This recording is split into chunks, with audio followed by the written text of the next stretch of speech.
ನಮಸ್ಕಾರ, ಅಮೋಘ ವಾರ್ತೆಗಳಿಗೆ ಸ್ವಾಗತ. ನಾನು ಶಿಲ್ಪಾ. ಈಗ ಹೆಡ್ಲೈನ್ಸ್. ಎಲ್ಲ ಇಲಾಖಾ ಅಧಿಕಾರಿಗಳು ಸೇರಿ ಎಲ್ಲರೂ ಒಗ್ಗಟ್ಟಾಗಿ ಕೆಲಸ ನಿರ್ವಹಿಸಿದರೆ ಮಾತ್ರ ನಮ್ಮ ಜಿಲ್ಲೆಯ ಅಭಿವೃದ್ಧಿ ಸಾಧ್ಯ. ನೂತನ ಲೋಕಸಭಾ ಸದಸ್ಯ ಶ್ರೇಯಸ್ ಎಂ ಪಟೇಲ್ ಹೇಳಿಕೆ. ಪೆಟ್ರೋಲ್ ಮತ್ತು ಡೀಸೆಲ್ ಮೇಲಿನ ಬೆಲೆ ಏರಿಕೆಯನ್ನು ಕೂಡಲೇ ಇಳಿಸುವಂತೆ ಆಗ್ರಹಿಸಿ ರಾಜ್ಯ ಸರ್ಕಾರದ ವಿರುದ್ಧ ಜೆಡಿಎಸ್ ಪ್ರತಿಭಟನೆ. ಮತ್ತು ಜೂನ್ 20, 21 ಮತ್ತು 22ರಂದು ಬೆನ್ನುಹುರಿ ಆಘಾತಕ್ಕೆ ಒಳಗಾದವರಿಗೆ ಉಚಿತ ಆರೋಗ್ಯ ತಪಾಸಣೆ ಮತ್ತು ಗಾಲಿ ಕುರ್ಚಿ ಜಾಥಾ. ಸೇವಾ ಭಾರತಿ ಸಂಸ್ಥೆಯ ಹಿರಿಯ ಮ್ಯಾನೇಜರ್ ಚರಣ್ ಹೇಳಿಕೆ. ವಾರ್ತೆಗಳ ವಿವರ. ಸಾಮಾನ್ಯ ಜನರು ಇಲಾಖೆಗೆ ಬಂದರೆ ಶೀಘ್ರ ಕೆಲಸವಾಗುವಂತೆ ಹಾಗೂ ಭ್ರಷ್ಟಾಚಾರ ಮುಕ್ತ ನಮ್ಮ ಜಿಲ್ಲೆ ಆಗಬೇಕೆಂಬ ಉದ್ದೇಶವಾಗಿದ್ದು, ಜಿಲ್ಲಾ ಮಂತ್ರಿಗಳು, ಜಿಲ್ಲೆಯ ಎಲ್ಲ ಶಾಸಕರು, ಎಲ್ಲ ಇಲಾಖೆ ಅಧಿಕಾರಿಗಳು ಸೇರಿ ಎಲ್ಲರೂ ಒಗ್ಗಟ್ಟಾಗಿ ಕೆಲಸ ನಿರ್ವಹಿಸಿದರೆ ಮಾತ್ರ ನಮ್ಮ ಜಿಲ್ಲೆಯ ಅಭಿವೃದ್ಧಿ ಸಾಧ್ಯ ಎಂದು ನೂತನ ಲೋಕಸಭಾ ಸದಸ್ಯ ಶ್ರೇಯಸ್ ಎಂ ಪಟೇಲ್ ಅಭಿಪ್ರಾಯಪಟ್ಟರು. ನಗರದ ಜಿಲ್ಲಾ ಕಾರ್ಯನಿರತ ಪತ್ರಕರ್ತರ ಸಂಘದಿಂದ ಜಿಲ್ಲಾ ಪತ್ರಕರ್ತರ ಸಂಘದ ಅಧ್ಯಕ್ಷರಾದ ಕೆಎಚ್ ವೇಣುಕುಮಾರ್ ಅಧ್ಯಕ್ಷತೆಯಲ್ಲಿ ಕರೆಯಲಾಗಿದ್ದ ನೂತನ ಲೋಕಸಭಾ ಸದಸ್ಯರಿಗೆ ಅಭಿನಂದನಾ ಕಾರ್ಯಕ್ರಮದಲ್ಲಿ ಸನ್ಮಾನ ಸ್ವೀಕರಿಸಿ ನಂತರ ಮಾತನಾಡಿದ ಅವರು, ಚುನಾವಣೆಯಲ್ಲಿ ಪತ್ರಕರ್ತರ ಪಾತ್ರ ಬಹಳ ಮುಖ್ಯವಾಗಿದ್ದು, ಯಾವುದಾದರೂ ತಪ್ಪು ನಡೆಯುತ್ತಿದ್ದರೆ ಆ ಲೋಪದೋಷವನ್ನು ಎತ್ತಿ ಹಿಡಿಯುವ ಕೆಲಸವನ್ನು ಮಾಡುತ್ತಾರೆ. ಲೋಕಸಭಾ ಚುನಾವಣೆಯಲ್ಲಿ ಗೆಲುವು ಪಡೆದಿರುವುದಕ್ಕೆ ಒಂದು ಕಡೆ ಸಂತೋಷವಾದರೆ ಮತ್ತೊಂದು ಕಡೆ ಸವಾಲುಗಳು, ಜನರ ನಿರೀಕ್ಷೆಗಳು ಇರುವುದರಿಂದ ನಮ್ಮ ಮೇಲೆ ಜವಾಬ್ದಾರಿಗಳು ಹೆಚ್ಚಿದೆ. ಹೊಸಬರನ್ನ ಆಯ್ಕೆ ಮಾಡಲಾಗಿದ್ದು, ಜಿಲ್ಲೆಯ ಸರ್ವತೋಮುಖ ಅಭಿವೃದ್ಧಿಗೆ ಪ್ರಾಮಾಣಿಕವಾಗಿ ಕೆಲಸ ಮಾಡುತ್ತೇನೆ ಎಂದು ಹೇಳಿದರು. ನ್ಯಾಯಸಮ್ಮತವಾಗಿ ಚುನಾವಣೆ ನೀಡಲಿಕ್ಕೆ ಪತ್ರಕರ್ತರ ಒಂದು ಏನಂತ ಹೇಳ್ತಾರೆ ಪಾತ್ರ ತುಂಬ ಮುಖ್ಯವಾದದ್ದು. ಯಾಕಂತ ಹೇಳಿದ್ರೆ ಪತ್ರಕರ್ತರೆ ಏನಾದ್ರು ಇಲ್ಲಿ ಯಾವುದಾದ್ರೂ ಒಂದು ತಪ್ಪು ನಡೀತಾ ಇದ್ದರೆ, ಚುನಾವಣೆ ವೇಳೆಯಲ್ಲಿ ಲೋಪದೋಷ ಇದ್ದರೆ ಅದನ್ನ ಎತ್ತಿ ಇಡುವಂಥ ಕೆಲಸವನ್ನು ನಮ್ಮ ಪತ್ರಕರ್ತರು ಮಾಡ್ತಾರೆ. ಅದನ್ನು ಭಾರಿ ಅದ್ಭುತವಾಗಿ ನಮ್ಮ ಜಿಲ್ಲಾ ಎಲ್ಲ ಪತ್ರಕರ್ತರು ಮಾಡಿರೋದಕ್ಕೆ ನಾನು ಧನ್ಯವಾದನ ಕೊಡ್ತೇನೆ. ನೀವೆಲ್ಲರೂ ಪ್ರತ್ಯಕ್ಷವಾಗಿ ಪರೋಕ್ಷವಾಗಿ ಎಲ್ಲರೂ ನನ್ನ ಇಡೀ ಲೋಕಸಭಾ ಕ್ಷೇತ್ರದ ವ್ಯಾಪ್ತಿಯಲ್ಲಿ ನನ್ನ ಆಯ್ಕೆ ಮಾಡಿದ್ದಾರೆ. ಖುಷಿ ಒಂದು ಕಡೆ ಆದರೆ ಮತ್ತೊಂದು ಕಡೆ ಸವಾಲುಗಳು, ಜನರ ನಿರೀಕ್ಷೆ ಇದೆಲ್ಲ ಹೆಚ್ಚಿದೆ. ಜವಾಬ್ದಾರಿ ನನಗೆ ಜಾಸ್ತಿ ಇದೆ. ಸಂತೋಷ ಒಂದು ಕಡೆ 25 ವರ್ಷದಿಂದ ನಮ್ಮ ಕಾಂಗ್ರೆಸ್ ಪಕ್ಷ ನನಗೆ ಇಷ್ಟು ದಿವಸ ಇರಲಿಲ್ಲ. 99 ಆದಮೇಲೆ ನನಗೆ ಅವಕಾಶ ಮಾಡಿಕೊಟ್ಟಿದ್ದಾರೆ ಪಕ್ಷಕ್ಕೆ ಅಂತ ಒಂದು ಕಡೆ ಖುಷಿ ಆದರೆ, ಇನ್ನೊಂದು ಕಡೆ ವಾಸ್ತವಿಕವಾಗಿ ಜವಾಬ್ದಾರಿ ಜಾಸ್ತಿ ಇರ್ತದೆ, ನಿರೀಕ್ಷೆ ಜಾಸ್ತಿ ಇದೆ. ಈ ಬಾರಿ ಜನದ್ದು ಈಗ ಹೊಸಬರನ್ನ ಆಯ್ಕೆ ಮಾಡಿದ್ದೀವಿ. ನಾವು ಚುನಾವಣೆ ಪ್ರಚಾರದಲ್ಲಿ ಹೊಸಬರನ್ನ ಆಯ್ಕೆ ಮಾಡಿ ಅಂತ ನಾನು ಮನವಿ ಮಾಡಿದೆ ಮತದಾರರಿಗೆ. ಅದೇ ರೀತಿ ಮಾಡಿರೋದ್ರಿಂದ ಎಲ್ಲರೂ ಒಂದು ಬದಲಾವಣೆ ಮಾಡಿದ್ದಾರೆ, ಒಂದು ನಿರೀಕ್ಷೆ ಜಾಸ್ತಿ ಇದೆ. ಜಿಲ್ಲೆಯ ಸರ್ವತೋಮುಖ ಅಭಿವೃದ್ಧಿಗೆ ಪ್ರಾಮಾಣಿಕವಾಗಿ ಕೆಲಸ ಮಾಡುವ ಕೆಲಸವನ್ನು ನಾನು ಮಾಡ್ತೀನಿ. ಜಿಲ್ಲಾಧಿಕಾರಿಗಳು, ಜಿಲ್ಲಾ ಪಂಚಾಯತ್ ಅಧಿಕಾರಿಗಳೊಂದಿಗೆ ಸಮಾಲೋಚನೆ ಮಾಡಿ ಜಿಲ್ಲೆಯ ಚಿತ್ರಣವನ್ನು ಈ ತಿಂಗಳ ಒಳಗೆ ಪಡೆಯಲಾಗುವುದು. ಜಿಲ್ಲೆಯಲ್ಲಿ ಪ್ರಮುಖ ಸಮಸ್ಯೆ ಕಾಣುವುದೆಂದರೆ ಆನೆ ದಾಳಿ, ಕಾರಿಡಾರ್ ಬಗ್ಗೆ ಮನವಿ ಕೇಳಿ ಬಂದಿದ್ದು, ಆನೆ ದಾಳಿಯಿಂದ ಪ್ರಾಣಹಾನಿಯಾದಾಗ ಪರಿಹಾರ ಕೊಡದಿರುವುದು ಶಾಶ್ವತ ಪರಿಹಾರಕ್ಕೆ ಇದುವರೆಗೂ ಕಂಡುಹಿಡಿಯಲು ಸಾಧ್ಯವಾಗಿರುವುದಿಲ್ಲ. ಸರ್ಕಾರದಿಂದ 50 ಕೋಟಿ ರೂಪಾಯಿಗಳನ್ನು ಬಿಡುಗಡೆ ಮಾಡಿಸಿಕೊಡುವಂತೆ ಬೇಡಿಕೆ ಇದ್ದು, ಈ ಬಗ್ಗೆ ಕೇಂದ್ರ ಸರ್ಕಾರದಿಂದ ಹಣ ಬಿಡುಗಡೆ ಆದರೆ ತಾತ್ಕಾಲಿಕವಾಗಿ ಊರಿಗೆ ಬಾರದ ಹಾಗೆ ಮಾಡುವುದಾಗಿ ಹೇಳಲಾಗಿದ್ದು, ಈ ಬಗ್ಗೆ ನಾನು ವರದಿ ಕೇಳಿದ್ದು ಇನ್ನೆರಡು ದಿನಗಳಲ್ಲಿ ಕೊಡುವ ಭರವಸೆ ನೀಡಿದ್ದಾರೆ ಎಂದರು. ಈ ವಿಚಾರವಾಗಿ ಜಿಲ್ಲಾ ಮಟ್ಟದ ಅಧಿಕಾರಿಗಳು ಹಾಗೂ ಎಲ್ಲ ಶಾಸಕರನ್ನ ಕರೆಯಲಾಗುವುದು. ಮುಖ್ಯಮಂತ್ರಿ ಮತ್ತು ಉಪಮುಖ್ಯಮಂತ್ರಿಗಳ ಗಮನಕ್ಕೂ ಹಾಗೂ ಅರಣ್ಯ ಸಚಿವರ ಗಮನಕ್ಕೂ ತರಲಾಗುವುದು. ಸಂಸತ್ತಿನಲ್ಲಿರುವ ನನ್ನ ಜವಾಬ್ದಾರಿಯೊಂದಿಗೆ ಈ ಬಗ್ಗೆ ಧ್ವನಿ ಎತ್ತಲಾಗುವುದು ಎಂದರು. ಜಿಲ್ಲಾಧಿಕಾರಿಗಳು, ಸಿಇಒ ಹತ್ರ, ಎಲ್ಲ ಜಿಲ್ಲಾ ಮಟ್ಟದ ಅಧಿಕಾರಿಗಳ ಹತ್ರ ಒಂದೊಂದು ಬಾರಿ ನಾನು ಸಮಾಲೋಚನೆಯನ್ನು ಮಾಡಿದ್ದೀನಿ. ಒಂದು ಜಿಲ್ಲೆಯ ಚಿತ್ರಣ ನನಗೆ ಈ ತಿಂಗಳು ಕೊನೆ ಒಳಗಡೆ ನನಗೆಲ್ಲ ಇಲಾಖೆಯ ಒಂದು ಸ್ಪಷ್ಟ ವರದಿ ಬೇಕು ಅಂತ ಕೇಳಿದ್ದೀನಿ. ದಿಶಾಸಭೆ ಒಂದು ಕಡೆ ಆದರೆ, ಜಿಲ್ಲಾ ಹಂತದ ಮಟ್ಟದಲ್ಲಿ ಏನೇನು ಸಮಸ್ಯೆಗಳಿವೆ, ಕೇಂದ್ರ ಸರ್ಕಾರದಿಂದ ನಾನೇನೇನು ಮಾಡ್ಬೋದು ಅನ್ನೋದು. ಈಗ ಉದಾಹರಣೆ ತೊಗೊಂಡ್ರೆ ಫಸ್ಟ್ ನಮಗೆ ಕಾಡೋದೆ ಆನೆ ದಾಳಿ, ಆನೆ ಕಾರಿಡಾರ್ ಬಗ್ಗೆ. ಯಾಕಂತ ಹೇಳಿದ್ರೆ ಮೊನ್ನೆನೂ ಈಗ ಒಂದು 4 ದಿವಸದಲ್ಲೂ ಮಾಧ್ಯಮ ಮಿತ್ರರು ಸಹ ವರದಿ ಮಾಡಿದರು. ಆನೆ ದಾಳಿಯೇ ಫಸ್ಟು ನಮಗೆ ಒಂದು ಚಾಲೆಂಜಿಂಗ್ ಫ್ಯಾಕ್ಟರ್ ಆಗಿದೆ ನಮ್ಮ ಜಿಲ್ಲೆಯಲ್ಲಿ. ಸಕಲೇಶಪುರ ಭಾಗದಲ್ಲಿ, ಆಲೂರು ಭಾಗದಲ್ಲಿ, ಬೇಲೂರು ಭಾಗದಲ್ಲಿ ಹೋದರೆ ಆನೆ ದಾಳಿ ಆಗ್ತಾನೆ ಇರುತ್ತೆ. ಪಾಪ ಮನುಷ್ಯ ಮೃತಪಡ್ತಾನೆ, ಅವನಿಗೆ ಪರಿಹಾರ ಕೊಡೋದೇ ಅದೇ ಒಂದು ಪ್ರೋಸೆಸ್ ಆಗೋಗಿದೆ. ಶಾಶ್ವತ ಪರಿಹಾರಕ್ಕೆ ಇವತ್ತಿನವರೆಗೂ ಅದನ್ನ ಕಂಡುಹಿಡ್ದಕ್ಕಾಗಿಲ್ಲ. ಈಗ ನಮ್ಮ ಜಿಲ್ಲೆಯ ಮಟ್ಟದ ಒಂದು ಎಲ್ಲ DCF ಎಲ್ಲ ಒಂದು ರಿಪೋರ್ಟ್ ರೆಡಿ ಮಾಡ್ಕೊಂಡಿದ್ದಾರೆ. ಮೊನ್ನೆ ನಾನು ಕೇಳ್ಕೊಂಡಿದ್ದೀನಿ, ಒಂದು 50 ಕೋಟಿ ರೂಪಾಯಿನ ನೀವು ಬಿಡುಗಡೆ ಮಾಡಿಸ್ಕೊಡಿ. ಖಂಡಿತವಾಗಿಯೂ ಕೇಂದ್ರ ಸರ್ಕಾರದಿಂದ ಅದು ಮಾಡಿಕೊಟ್ಟಿದ್ದಲ್ಲಿ ಒಂದು ಶಾಶ್ವತವಾಗಿ ನಾವು ಆನೆ ಕಾರಿಡಾರನ್ನು ಮಾಡಿ ತಾತ್ಕಾಲಿಕವಾಗಿ ನಮ್ಮ ಆನೆಗಳು ಊರೊಳಗೆ ಬರ್ದಂಗೆ, ಗ್ರಾಮದಲ್ಲಿ ಬರ್ದಂಗೆ ಮಾಡ್ತೀವಿ ಅಂತ ಏನೋ ಹೇಳಿದರೆ, ಅದು ವಿಸ್ತೃತವಾಗಿ ವರದಿ ಕೊಡಿ ಅಂತ ನಾನು ಸಹ ಅವ್ರನ್ನ ಸೂಚನೆ ಕೊಟ್ಟಿದ್ದೀನಿ. ಅವ್ರು ಇನ್ನೊಂದು 2 ದಿನದಲ್ಲಿ ಅದ್ರ ಬಗ್ಗೆ ಕೊಡ್ತಾರೆ. ಅದನ್ನು ನಾವು ನಮ್ಮ ಜಿಲ್ಲಾ ಮಟ್ಟದೆಲ್ಲ ನಮ್ಮ ನಾಯಕರುಗಳು, ನಮ್ಮ ಶಾಸಕರುಗಳನ್ನೂ ಕರಿತೀವಿ. ಎಲ್ಲ ಶಾಸಕರುಗಳನ್ನೂ ಒಳಗೊಂಡು ನಮ್ಮ ಮಾನ್ಯ ಮುಖ್ಯಮಂತ್ರಿಗಳು, ಉಪಮುಖ್ಯಮಂತ್ರಿಗಳ ಒಂದು ಗಮನಕ್ಕೆ ತಂದು, ಪರಿಸರ ಸಚಿವರ, ಅರಣ್ಯ ಸಚಿವರ ಗಮನಕ್ಕೆ ತಂದು ಒಂದು ಕೂಲಂಕುಷವಾಗಿ ಮಾಡುವಂಥ ಕೆಲಸ ಮಾಡ್ತೀನಿ. ಜೊತೆಗೆ ನನ್ನ ಜವಾಬ್ದಾರಿ ಸಂಸತ್ನಲ್ಲಿ ಇದ್ರ ಬಗ್ಗೆ ಧ್ವನಿ ಎತ್ತದಾಗಿರ್ಬೋದು. ಕೇಂದ್ರದ ಹಣಕಾಸು ಅರಣ್ಯ ಸಚಿವರ ಬಗ್ಗೆ ಹತ್ರ ಹೋಗಿ ಇದ್ರ ಬಗ್ಗೆ ವಿಸ್ತೃತವಾಗಿ ನನಗೆ ಆಗಲೇಬೇಕು ಅಂತ ಒಂದು ಕೆಲಸವನ್ನು ನಾನು ಮಾಡ್ತೀನಿ. ಹಾಸನ ಎಂದರೆ ಪ್ರವಾಸೋದ್ಯಮಕ್ಕೆ ಹೆಚ್ಚಿನ ಉತ್ತೇಜನ ಕೊಡುವ ಆಸೆ ಇದೆ. ಇಲ್ಲಿನ 7 ತಾಲೂಕಿನಲ್ಲೂ ಅವರದೇ ಆದ ಪ್ರವಾಸಿ ತಾಣವಿದೆ, ಅಭಿವೃದ್ಧಿಗೊಳಿಸುವ ಗುರಿ ಇದೆ ಎಂದರು. ಹಾಸನ ಅಂತ ಹೇಳಿದ್ರೆ ಒಂದು ಪ್ರವಾಸೋದ್ಯಮಕ್ಕೆ ಅತಿ ಹೆಚ್ಚು ಉತ್ತೇಜನ ಕೊಡಬೇಕು ಅನ್ನೋದು ನಂದು ಒಂದು ನೇರ ಒಂದು ಗುರಿ ಮತ್ತು ನನ್ನೊಂದು ಆಸೆ ಇದೆ. ಯಾಕಂತ ಹೇಳಿದ್ರೆ 7 ತಾಲೂಕಿನಲ್ಲೂ ಅದರದ್ದೇ ಆದಂಥ 8 ತಾಲೂಕಲ್ಲೂ ಅದರದೇ ಆದಂಥ ಒಂದೊಂದು ಪ್ರವಾಸ ತಾಣಗಳಿದ್ದಾವೆ. ಅದನ್ನೆಲ್ಲ ಅಭಿವೃದ್ಧಿಪಡಿಸಬೇಕು ಅನ್ನೋದು ನನಗೊಂದು ಆಸೆ ಇದೆ. ಯಾಕಂತ ಹೇಳಿದ್ರೆ ಬರೀ ನಾವು ಹಳೇಬೀಡು ಮತ್ತು ಬೇಲೂರು ಅಂತ ಮಾತಾಡ್ತೀವಿ. ಯಾಕಂತ ಹೇಳಿದ್ರೆ ಶ್ರವಣಬೆಳಗೊಳ ಹೇಳ್ತೀವಿ. ಸುತ್ತ ಎಲ್ಲ ತಾಲೂಕಿಗೆ ನಮ್ಮ ಹೊಳೆ ನರಸೀಪುರದಲ್ಲೇ ತೊಗೊಂಡ್ರೆ ಲಕ್ಷ್ಮೀ ನರಸಿಂಹಸ್ವಾಮಿ ದೇವಸ್ಥಾನ ಇದೆ, ಪುರಾತನ ಕಾಲದ ದೇವಸ್ಥಾನಗಳಿದ್ದಾವೆ. ಇನ್ನು ಅರ್ಕಲ್ಗೂಡ್ಗೆ ಹೋದರೆ ಗೊರೂರ್ಗೆ ಹೋದರೂ ಅದೇ ರೀತಿ ಇದೆ, ಜಾವಗಲಲ್ಲಿ ಮತ್ತು ಸಕಲೇಶ್ಪುರದಲ್ಲಿ ನಿಮಗೆಲ್ಲ ಗೊತ್ತಿರೋಂಗೆ ಇಟ್ಸ್ ಪುವರ್ ಮ್ಯಾನ್ ಊಟಿ ಅಂತ ಹೇಳ್ತಾರೆ. ಅದನ್ನೆಲ್ಲ ಬರೆಸುವಂಥ ಒಂದು ಪ್ರಾಮಾಣಿಕ ಕೆಲಸವನ್ನು ನಾನು ಮಾಡಬೇಕಿದೆ. ಅದನ್ನೆಲ್ಲ ಅದೆಷ್ಟು ಪ್ರವಾಸೋದ್ಯಮಕ್ಕೆ ಉತ್ತೇಜನ ಕೆಲಸ ನಾನು ಮಾಡ್ತೀನಿ. ಇನ್ನೊಂದು ಸಂತೋಷ ಎಂದರೆ ನಮ್ಮ ಜಿಲ್ಲೆಯವರಾದ ಮಂಡ್ಯದಲ್ಲಿ ಸಂಸದರಾಗಿರುವ ಎಚ್ ಡಿ ಕುಮಾರಸ್ವಾಮಿ ಅವರು ಮನವಿ ಮಾಡಿ ಜಿಲ್ಲೆಯ ಸರ್ವತೋಮುಖ ಅಭಿವೃದ್ಧಿಗೆ ಹೆಚ್ಚಿನ ಒತ್ತು ನೀಡಿ ಇಂಡಸ್ಟ್ರೀಸ್ಗಳನ್ನು ನಮ್ಮ ಜೊತೆಗೂಡಿ ಪಕ್ಷಾತೀತವಾಗಿ ತರಬೇಕು. ಚುನಾವಣೆ ಮುಗಿದು ಹೋಗಿದ್ದು, ಇನ್ನೇನೇ ಇದ್ದರೂ ನಮ್ಮ ಮೂಲ ಮಂತ್ರ ಅಭಿವೃದ್ಧಿ. ಮಾನ್ಯ ಸಚಿವರಾದ ಎಚ್ ಡಿ ಕುಮಾರಸ್ವಾಮಿ ಅವರಲ್ಲಿ ನಾನು ಹೋಗಿ ಜಿಲ್ಲೆಗೆ ಒಂದಿಷ್ಟು ಕಾರ್ಖಾನೆಗಳನ್ನು ಕೊಡುವಂತೆ ವೈಯಕ್ತಿಕವಾಗಿ ಮನವಿ ಮಾಡುತ್ತೇನೆ ಎಂದರು. ಈಗ ನಮ್ಗೆ ಇನ್ನೊಂದು ಖುಷಿ ಅಂತ ಹೇಳಿದ್ರೆ ನಮ್ಮ ಜಿಲ್ಲೆಯವರೇ ಆಗಿ ಮಂಡ್ಯದಲ್ಲಿ ಸಂಸದರಾಗಿದ್ದಾರೆ ಮಾನ್ಯ ಎಚ್ ಡಿ ಕುಮಾರಸ್ವಾಮಿ ಅವರು. ಅವ್ರ ಹತ್ರನೂ ಮಾನ್ಯ ಮಂತ್ರಿಗಳ ಹತ್ರನೂ ಮನವಿ ಮಾಡಿ ಜಿಲ್ಲೆಯ ಸರ್ವತೋಮುಖ ಅಭಿವೃದ್ಧಿಗೆ ಇಂಡಸ್ಟ್ರಿಗಳನ್ನ ನಾವು ಜೊತೆಗೂಡಿ ತಂದು ಪಕ್ಷಾತೀತವಾಗಿ ಚುನಾವಣೆ ಮುಗಿದೋಗಿದೆ. ಇನ್ನೇನಿದ್ರು ನಾವು ನಮ್ಮ ಮೂಲ ಮಂತ್ರ ಅಂದರೆ ಅದು ಅಭಿವೃದ್ಧಿ. ನಾನು ಅವರಲ್ಲಿ ಮನವಿಯನ್ನು ಮಾಡ್ತೀನಿ. ಮಾನ್ಯ ಬೃಹತ್ ಕೈಗಾರಿಕೆ ಮತ್ತು ಉಕ್ಕು ಸಚಿವರಲ್ಲಿ ನಾನು ವೈಯಕ್ತಿಕವಾಗಿ ಹೋಗಿ ಮನವಿ ಮಾಡಿ ನಮ್ಮ ಜಿಲ್ಲೆಗೆ ಒಂದಷ್ಟು ಕಾರ್ಖಾನೆಗಳನ್ನು ಕೊಡಿ ಅಂತ ನಾನು ಮನವಿಯನ್ನು ಮಾಡ್ತೀನಿ. ಯಾಕಂದರೆ ಸಚಿವರು ಅವರೇ ಇರೋದ್ರಿಂದ ಸುಪ್ರೀಂ ಅವರು ಇರ್ತಾರೆ, ಅವರು ಮಂಜೂರು ಮಾಡ್ಕೊಳ್ಳಿ ಅಂತ ನಾವೆಲ್ಲ ಒಟ್ಟಾಗಿ ಮಾಡೋಣ ಅಂತಲೂ ನಾನು ಒಂದು ಮನವಿನ ಮಾಡ್ತೀನಿ ಮಾನ್ಯ ಮಾಜಿ ಮುಖ್ಯಮಂತ್ರಿಗಳಲ್ಲಿ. ಮಹಿಳಾ ಸಬಲೀಕರಣಕ್ಕೆ ಬಂದರೆ ಸ್ವಸಹಾಯ ಕೈಗಾರಿಕೆಗಳನ್ನು ಮಾಡಬೇಕು. ತಾಲೂಕು ಮಟ್ಟದ ಎಲ್ಲ ಕಚೇರಿಗಳಲ್ಲಿ ನಮಗೆ ಜನರ ಕೆಲಸ ಬೇಗವಾಗಬೇಕು. ಅದಕ್ಕೆ ಚುರುಕು ಮುಟ್ಟಿಸುವ ಕೆಲಸವನ್ನ ಜಿಲ್ಲಾ ಉಸ್ತುವಾರಿ ಸಚಿವರು, ಶಾಸಕರು, ಜಿಲ್ಲಾಧಿಕಾರಿಗಳು ಒಗ್ಗೂಡಿ ಸಾಮಾನ್ಯ ಜನರು ಇಲಾಖೆಗೆ ಬಂದರೆ ಶೀಘ್ರ ಕೆಲಸವಾಗುವಂತೆ ಹಾಗೂ ಭ್ರಷ್ಟಾಚಾರ ಮುಕ್ತ ನಮ್ಮ ಜಿಲ್ಲೆಯಾಗಬೇಕು.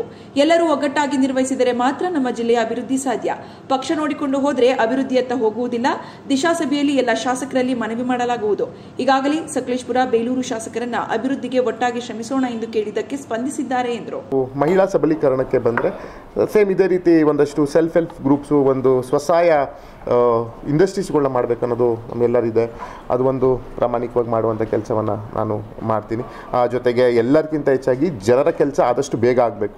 ಎಲ್ಲ ತಾಲೂಕು ಕಚೇರಿಗಳಲ್ಲಿ, ನಾಡು ಕಚೇರಿಗಳಲ್ಲಿ, ಎಲ್ಲ ತಾಲೂಕು ಮಟ್ಟದ ಎಲ್ಲ ಕಚೇರಿಗಳಲ್ಲಿ ಅದಕ್ಕೆ ಚುರುಕು ಮುಟ್ಟಿಸುವಂಥ ಕೆಲಸವನ್ನು ನಮ್ಮ ಜಿಲ್ಲಾ ಉಸ್ತುವಾರಿ ಸಚಿವರು, ನಮ್ಮ ಜಿಲ್ಲಾ ಶಾಸಕರುಗಳು, ನಮ್ಮ ಜಿಲ್ಲಾಧಿಕಾರಿಗಳ ಒಂದು ಒಗ್ಗೂಡಿ ಆದಷ್ಟು ಬೇಗ ಒಬ್ಬ ರೈತ, ಒಬ್ಬ ಸಾಮಾನ್ಯ ಜನ ಒಂದು ಪತ್ರ ಇಟ್ಕೊಂಡ್ಬಂದರೆ ಅತಿ ಜರೂರಾಗಿ ಕೆಲಸ ಮಾಡುವಂಥ ಕೆಲಸವನ್ನು ಮಾಡಬೇಕು. ಭ್ರಷ್ಟಾಚಾರ ಮುಕ್ತ ನಮ್ಮ ಜಿಲ್ಲೆ ಆಗಬೇಕು.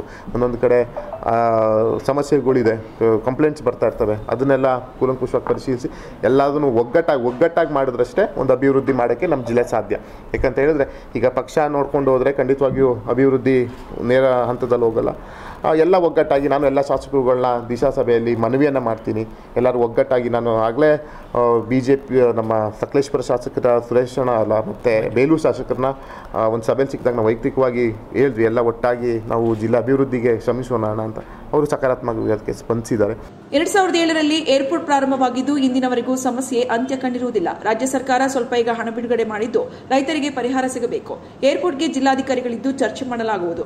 ಒಂದು ಸಿಟಿ ಎಂದರೆ ಏರ್ಪೋರ್ಟ್ ಇರಬೇಕು. ವಿಮಾನಯಾನ ಸಚಿವರಲ್ಲೂ ಕೂಡ ಮನವಿಯನ್ನ ಮಾಡಲಾಗುವುದು.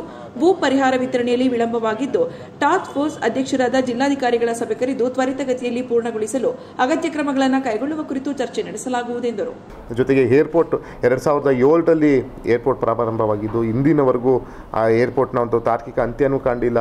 ಅದು ಲ್ಯಾಂಡ್ ಅಕ್ವಿಸಿಷನ್ ಸಮಸ್ಯೆ ಇದೆ. ಮತ್ತು ದುಡ್ಡು ಬಿಡುಗಡೆ ಇವಾಗ ನಮ್ಮ ರಾಜ್ಯ ಸರ್ಕಾರ ಒಂದಷ್ಟು ದುಡ್ಡು ಬಿಡುಗಡೆ ಮಾಡಿದೆ. ಇನ್ನೂ ದುಡ್ಡು ಬಿಡುಗಡೆ ಆಗಬೇಕು, ರೈತರಿಗೆ ಪರಿಹಾರ ಸಿಗಬೇಕು. ಇದನ್ನೆಲ್ಲ, ಈ ಸಮಸ್ಯೆಗಳೆಲ್ಲ ಒಂದಕ್ಕೊಂದು ಇಂಟರ್ ಕನೆಕ್ಟ್ ಆಗಿರೋದ್ರಿಂದ, ಇಲಾಖೆವಾರು ಸಮಸ್ಯೆ ಇರೋದ್ರಿಂದ ಅದನ್ನು ಕೂಲಂಕುಷವಾಗಿ ನಾವು ಆ ಒಂದು ಅಧ್ಯಕ್ಷತೆಯನ್ನು ನಮ್ಮ ಜಿಲ್ಲಾಧಿಕಾರಿಗಳು ಇರ್ತಾರೆ. ಆ ಒಂದು ಟಾಸ್ಕ್ ಫೋರ್ಸ್ ಕಮಿಟಿಗೆ, ಏರ್ಪೋರ್ಟ್ ಅಥಾರಿಟಿ ಇದಕ್ಕೆ ಅದನ್ನು ಸಹ ಸೂಕ್ತ ಜಿಲ್ಲಾಧಿಕಾರಿ ಹತ್ರ ಮಾತಾಡಿದ್ದೀನಿ. ಇನ್ನೊಂದು ಮುಂದಿನ ತಿಂಗಳು 2ನೇ ವಾರದಲ್ಲಿ ಅದೊಂದು ಸಭೆ ಕರೆಯೋಣ ಅಂತ ಹೇಳಿದ್ದಾರೆ. ನಮ್ಮ ಏರ್ಪೋರ್ಟ್ ಬಗ್ಗೆ ಎಲ್ಲರ ಕನಸೋದೊಂದು ಏರ್ಪೋರ್ಟ್ ಆದ್ರಂತೆ ಒಂದು ಇಂಡಸ್ಟ್ರಿಯಲ್ ಆಗಿರ್ಬೋದು, ಅದಾಗದೇ ಡೆವಲಪ್ ಆಗ್ತದೆ. ಮತ್ತು ಒಂದು ಸಿಟಿ ಅಂತ ಅಂದರೆ ಒಂದು ಉನ್ನತ ಮಟ್ಟಕ್ಕೆ ಹೋಗ್ತದೆ. ಒಂದು ಏರ್ಪೋರ್ಟ್ ನಮ್ಮ ಜಿಲ್ಲೆಯಲ್ಲಿ ಅದೊಂದು ಏರ್ಪೋರ್ಟ್ ಇದ್ದರೆ ಅದನ್ನು ನಾವು ಮತ್ತು ನಮ್ಮ ಕೇಂದ್ರ ವಿಮಾನಯಾನ ಸಚಿವರಿಗೂ ಸಹ ಭೇಟಿ ಮಾಡಿ ಅದ್ರ ಬಗ್ಗೆ ಏನೇನಾಗಬೇಕು ಅನ್ನೋದು ಮನವಿಯನ್ನು ಮಾಡುವಂಥ ಕೆಲಸವನ್ನು ನಾನು ಮಾಡ್ತೇನೆ. ರಾಜ್ಯ ಪತ್ರಕರ್ತರ ಸಂಘದ ಕಾರ್ಯಕಾರಿಣಿ ಸದಸ್ಯರಾದ ಎಚ್ ಪಿ ಮದನಗೌಡ ಮಾತನಾಡಿ, ಕಳೆದ 2 ದಶಕಗಳ ನಂತರ ಅವಕಾಶ ಸಿಕ್ಕಿದೆ. ಸಂಸದರು ಯುವಕರಾಗಿದ್ದು ಹಿರಿಯರ ಮತ್ತು ಜಿಲ್ಲೆಯ ಎಲ್ಲ ಶಾಸಕರ ಅಭಿಪ್ರಾಯ ಹಾಗೂ ವಿಶ್ವಾಸ ಸಂಪಾದಿಸಿಕೊಂಡು ನೆನಪಿನಲ್ಲಿ ಉಳಿಯುವಂತಹ ಕೆಲಸ ನಿಮ್ಮ ಅವಧಿಯಲ್ಲಿ ನಡೆಯಲಿ ಎಂದರು. ಆಯ್ಕೆಯಾಗಿರುವಂತಹ ಸಂಸದರಾದ ಶ್ರೀ ಎಸ್ ಪಟೇಲ್ ಅವರಿಗೆ ಅಭಿನಂದನೆಗಳನ್ನು ಸಲ್ಲಿಸುತ್ತಾ, ಹಾಸನ ಜಿಲ್ಲಾ ಕಾರ್ಯನಿರತ ಪತ್ರಕರ್ತರ ಸಂಘದಲ್ಲಿ ನೂತನವಾಗಿ ಆಯ್ಕೆಯಾಗಿರುವಂತಹ ಸಂಸದರನ್ನು ಶಾಸಕರನ್ನು ಕರೆದು ಅವರ ಜೊತೆಗೆ ಅವರ ಆಶಯಗಳನ್ನು ಕೇಳುವಂತಹ ಒಂದು ಕಾರ್ಯಕ್ರಮ ಇಂದಿನಿಂದ ಮಾಡ್ಕೊಂಡು ಬಂದಿದ್ದೇವೆ. ಅದೇ ರೀತಿ ಇವತ್ತು ಅವರನ್ನು ಆಹ್ವಾನಿಸಿದಾಗ ಅವರು ಸಮಾರಂಭಕ್ಕೆ ಅಂದರೆ ಈ ನಮ್ಮ ಪತ್ರಕರ್ತರ ಸಂಘದ ಆಹ್ವಾನಕ್ಕೆ ಅವರು ಆಗಮಿಸಿದ್ದಾರೆ. ಅವರಿಗೆ ಮತ್ತೊಮ್ಮೆ ಅಭಿನಂದನೆಗಳನ್ನು ಸಲ್ಲಿಸ್ತಾ,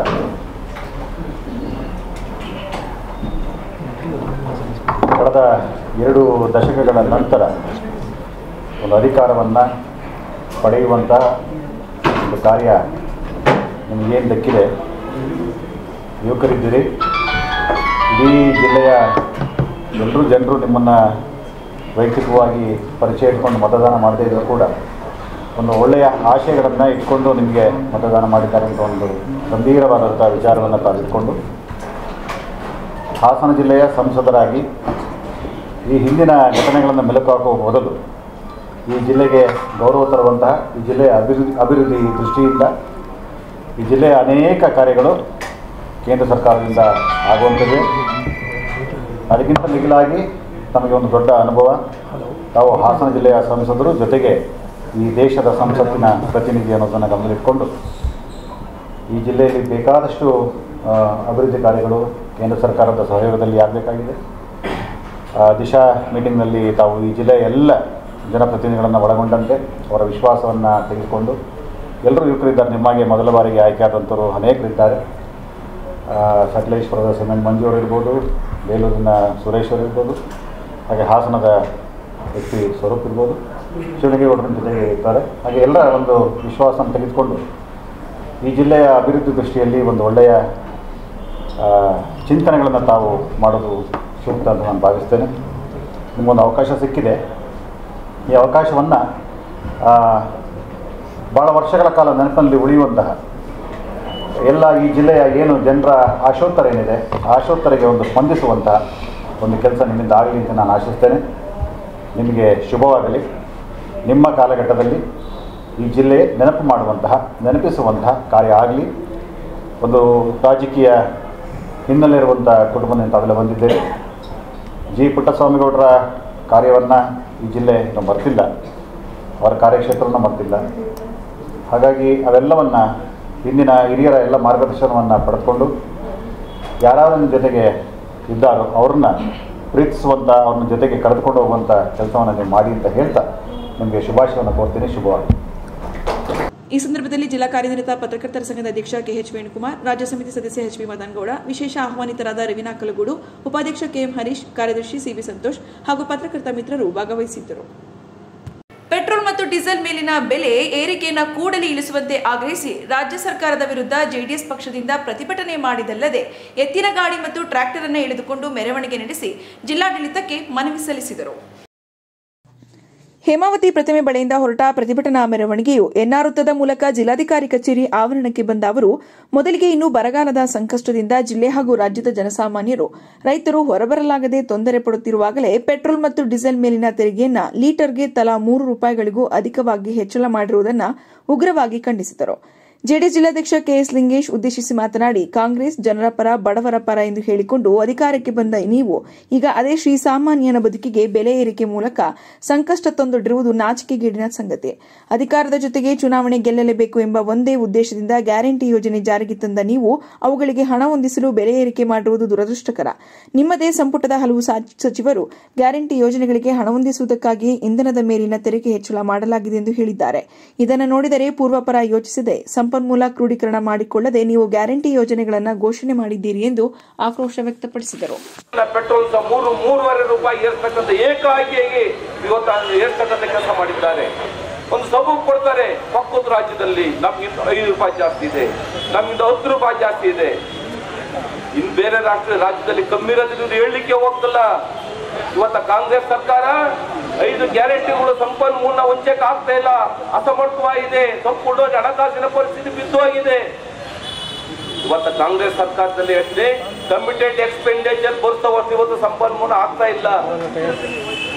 ನಾವು ಯಾರಿಗೆ ಕಮಿಟೆಡ್ ಎಕ್ಸ್ಪೆಂಡಿಚರ್ ಬದ್ಧತಾ ವೆಚ್ಚ ಅಂತ ನಾವು ಕೊಡ್ತಕ್ಕಂಥ ನಾವು ಎಂಥದ್ದು ಸಂಬಳ ಸಾರಿಗೆ ಕೊಡ್ತಕ್ಕಂಥ ಬಡ್ಡಿ ಸಾಲ ತೀರ್ಸಕ್ಕಲ್ಲ, ಸಾಲ ಕೊಡ್ತಕ್ಕಂಥ ಬಡ್ಡಿ ಇರ್ಬೋದು, ಸಂಬಳ ಸಾರಿಗೆ ಇರ್ಬೋದು 80% ಅದಕ್ಕೆ ಹೋದ್ರೆ ಅದನ್ನು ಸಹ ವೆಚ್ಚ ಬರತಕ್ಕಂಥ ಸಂಪನ್ಮೂಲ ಕ್ರೋಢೀಕರಿಸುವಲ್ಲಿ ಸಂಪೂರ್ಣವಾಗಿ ಸರ್ಕಾರ ವಿಫಲವಾಗಿದೆ. ಅವ್ರ ಜೊತೆಗೆ ಯಾವ ಇತಿಹಾಸದಲ್ಲಿ ಸಹ ಯಾವ ಬಜೆಟ್ ಅಲ್ಲೂ ಸಹ ಇಷ್ಟೊಂದು ಸಾಲ ಮಾಡಿರಲಿಲ್ಲ. 25,000 ಕೋಟಿ 25,000 30,000 ಮಾಡೋದು ಇವತ್ತು 1,05,000 ಕೋಟಿ ರೂಪಾಯಿನ ಸಾಲ ಮಾಡಿ ಎಲ್ಲರ ಹೆಗಲ ಮೇಲೆ ಇವತ್ತು ಸಾಲದ ಮೂಲಕ್ಕೆ ತೆಗೆದುಕೊಂಡು ಹೋಗ್ತಕ್ಕಂಥ ಕೆಲಸ ಮಾಡಿದೆ. ಆದಾಗ್ಯೂ ಸಹ ಇದು ಸಾಕಾಗ್ತಾ ಇಲ್ಲ ದುಡ್ಡು. ಯಾಕೆಂತಂದ್ರೆ ಇವತ್ತು 55,000 ಕೋಟಿ ರೂಪಾಯಿ ಈ ಒಂದು 5 ಪಂಚ ಗ್ಯಾರಂಟಿ ಕೊಡ್ತಕ್ಕಂಥ ಕೆಲಸ ಮಾಡಬೇಕಾಗಿದೆ. ಆ ಕಾರಣಕ್ಕೋಸ್ಕರ ಇವತ್ತು ಮತ್ತೆ ಪುನಃ ಸಂಪನ್ಮೂಲ ಕ್ರೋಢೀಕರಿಸಬಹುದು ನೆಪ ಒಡ್ಡಿ ಇವತ್ತು ಡೀಸೆಲ್ ಮತ್ತು ಪೆಟ್ರೋಲ್ ದರ ಹೆಚ್ಚತಕ್ಕಂಥ ಕೆಲಸ ಸರ್ಕಾರ ಮಾಡಿದೆ. ಅದಕ್ಕೆ ನಮ್ಮ ಧಿಕ್ಕಾರವಿದೆ.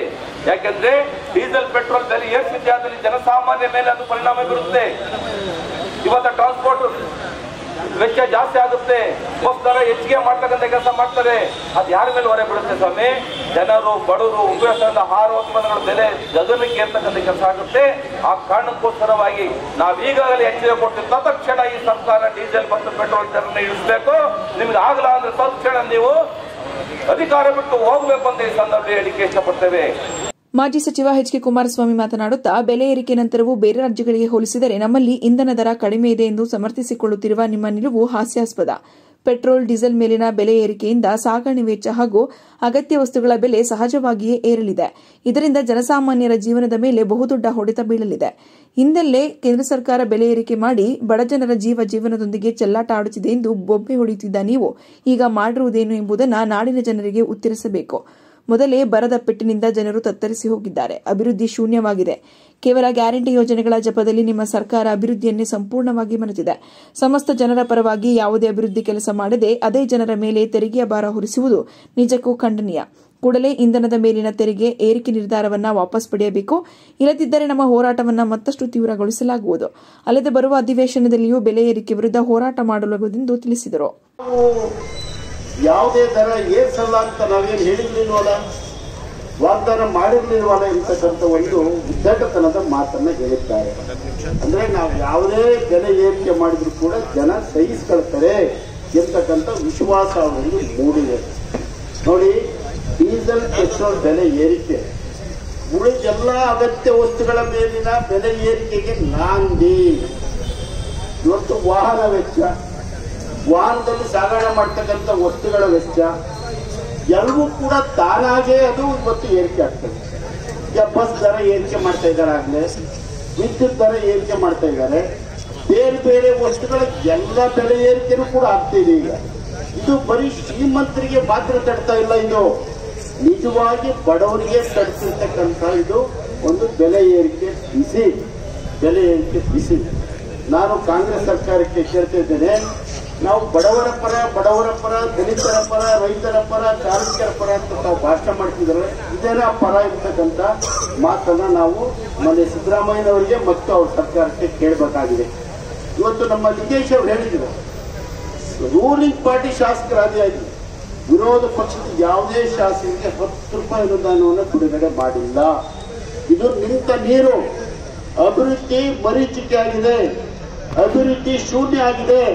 ನಾವು ಕೂಡ ವಿರೋಧ ಪಕ್ಷಕ್ಕೆ 3 ಸಾರಿ ನನ್ನ ಸಕಲೇಶ್ಪುರ ಕ್ಷೇತ್ರಕ್ಕೆ ಬಂದು ತಾವು ನೋಡಿ, ಯಾವ ಹಳ್ಳಿಗೆ ಹೋದ್ರೂ ಕೂಡ ನಾವು ರಸ್ತೆಯನ್ನು ಮಾಡಿದ್ದೇವೆ ಅಂತಕ್ಕಂಥ ವಿಶ್ವಾಸ ನಮ್ಮಲ್ಲಿದೆ. ಸಣ್ಣ ಪುಟ್ಟ ಅಲ್ಲಿ ಕೆಲವು ಆಗದೆ ಇರಬಹುದು.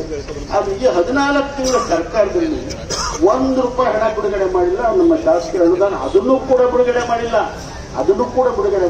ಆ ಪರಿಸ್ಥಿತಿ ಇಲ್ಲಿ ಉದ್ಭವವಾಗಿದೆ. ನಾನು ಕಾಂಗ್ರೆಸ್ ಸರ್ಕಾರಕ್ಕೆ ಮನವಿ ಮಾಡ್ತಿದ್ದೇನೆ, ದಯಮಾಡಿ ನಿಮ್ಗೇನು ಬಡವರ ಬಗ್ಗೆ ಕಾಳಜಿ ಇದ್ರೆ, ಕಿಂಚಿತ್ತು ಅವ್ರ ಬಗ್ಗೆ ಗೌರವ ಇದ್ರೆ ತಕ್ಷಣ ಈ ಒಂದು ದರವನ್ನು ಹಿಂತೆಗೆದುಕೊಳ್ಳಿ. ಅವರು ಬೇರೆ ಬೇರೆ ರಾಜ್ಯಕ್ಕೆ ಕಂಪೇರ್ ಮಾಡಿ ಹೇಳ್ತಾ ಇದ್ದಾರೆ. ಬೇರೆ ಬೇರೆ ರಾಜ್ಯದ ವಿಷಯಗಳೇ ಬೇರೆ, ಕರ್ನಾಟಕದ ರಾಜ್ಯದ ವಿಷಯಗಳೇ ಬೇರೆ. ಇವತ್ತು ಗ್ಯಾರಂಟಿ ಯೋಜನೆ ನಾವು ಯಾರು ವಿರೋಧ ಮಾಡಿಲ್ಲ. ಆದ್ರೆ ಅರ್ಹರಿಗೆ ಗ್ಯಾರಂಟಿ ಸಿಗಲಿ ಅಂತ ಅಷ್ಟೇ ನಮ್ಮ ಬೇಡಿಕೆ, ಬೇರೆ ಯಾವುದೇ ಬೇಡಿಕೆ ನಮ್ಮ ಆಟೋ. ಪ್ರತಿಭಟನೆಯಲ್ಲಿ ಕ್ಷೇತ್ರದ ಶಾಸಕ ಎಚ್.ಪಿ. ಸ್ವರೂಪ್, ಜೆಡಿಎಸ್ ವಕ್ತಾರ ಹೊಂಗೇರಿ ರಘು, ಜಿಲ್ಲಾ ಪಂಚಾಯತ್ ಮಾಜಿ ಅಧ್ಯಕ್ಷ ಬಿಆರ್ ಸತ್ಯನಾರಾಯಣ್, ಜೆಡಿಎಸ್ ತಾಲೂಕು ಅಧ್ಯಕ್ಷ ಎಸ್ ದೇವೇಗೌಡ, ಆಲೂರು ತಾಲೂಕು ಅಧ್ಯಕ್ಷ ಮಂಜೇಗೌಡ, ಚನ್ನಪಟ್ಟಣ ತಾಲೂಕು ಅಧ್ಯಕ್ಷ ಪರಮ ದೇವರಾಜೇಗೌಡ, ಜಿಲ್ಲಾ ನೌಕರರ ಮಾಜಿ ಗೌರವ ಅಧ್ಯಕ್ಷ ರುದ್ರಪ್ಪ, ಮೊಸಳೆ ಹೊಸಹಳ್ಳಿ ಚಂದ್ರೇಗೌಡ, ಪ್ರೇಮಮ್ಮ, ನಗರಸಭೆ ಸದಸ್ಯ ಚಂದ್ರೇಗೌಡ, ಸೈಯದ್ ಅಕ್ಬರ್, ಯೋಗೇಂದ್ರ, ಬಾಬು, ಅಮೀರ್ಜಾನ್, ಬಟ್ಟೆಗೋಪಾಲ್, ಸಮೀರ್ ಹಾಗೂ ಬಿಜೆಪಿ ಮುಖಂಡ ಮನೋಹರ್ ಉಪಸ್ಥಿತರಿದ್ದರು. ರಾಜೀವ್ ಆಯುರ್ವೇದ ವೈದ್ಯಕೀಯ ಮಹಾವಿದ್ಯಾಲಯ ಮತ್ತು ಸಂಶೋಧನಾ ಕೇಂದ್ರ ಆವರಣದಲ್ಲಿ ಜೂನ್ 20, 21, 22ರಂದು 3 ದಿನಗಳ ಕಾಲ ಬೆನ್ನುಹುರಿ ಆಘಾತಕ್ಕೆ ಒಳಗಾದವರಿಗೆ ಉಚಿತ ಆರೋಗ್ಯ ತಪಾಸಣೆ ಮತ್ತು ಗಾಲಿ ಕುರ್ಚಿ ಜಾಥಾವನ್ನು ಹಮ್ಮಿಕೊಳ್ಳಲಾಗಿದೆ ಎಂದು ಸೇವಾ ಭಾರತಿ ಸಂಸ್ಥೆಯ ಹಿರಿಯ ವ್ಯವಸ್ಥಾಪಕ ಚರಣ್ ತಿಳಿಸಿದರು. ಪತ್ರಿಕಾಗೋಷ್ಠಿಯಲ್ಲಿ ಮಾತನಾಡಿದವರು, ಸೇವಾ ಭಾರತಿ, ಸೇವಾಧಾಮ್, ರಾಜೀವ್ ಆಯುರ್ವೇದ ಮಹಾವಿದ್ಯಾಲಯ ಮತ್ತು ಸಂಶೋಧನಾ ಕೇಂದ್ರ, association of people with disability ಸಹಯೋಗದಲ್ಲಿ ಜೂನ್ 20ರಿಂದ 3 ದಿನಗಳ ಕಾಲ ಉಚಿತ ಆರೋಗ್ಯ ತಪಾಸಣೆ ಮತ್ತು ಗಾಲಿ ಕುರ್ಚಿ ಜಾಥಾವನ್ನು ಏರ್ಪಡಿಸಲಾಗಿದೆ. ನಗರದ ರಾಜೀವ್ ಆಯುರ್ವೇದ ವೈದ್ಯಕೀಯ ವಿದ್ಯಾಲಯ ಮತ್ತು ಸಂಶೋಧನಾ ಕೇಂದ್ರದ ಆವರಣದಲ್ಲಿ 3 ದಿನಗಳ ಕಾಲ ಈ ಕಾರ್ಯಕ್ರಮವನ್ನು ಆಯೋಜಿಸಲಾಗಿದೆ.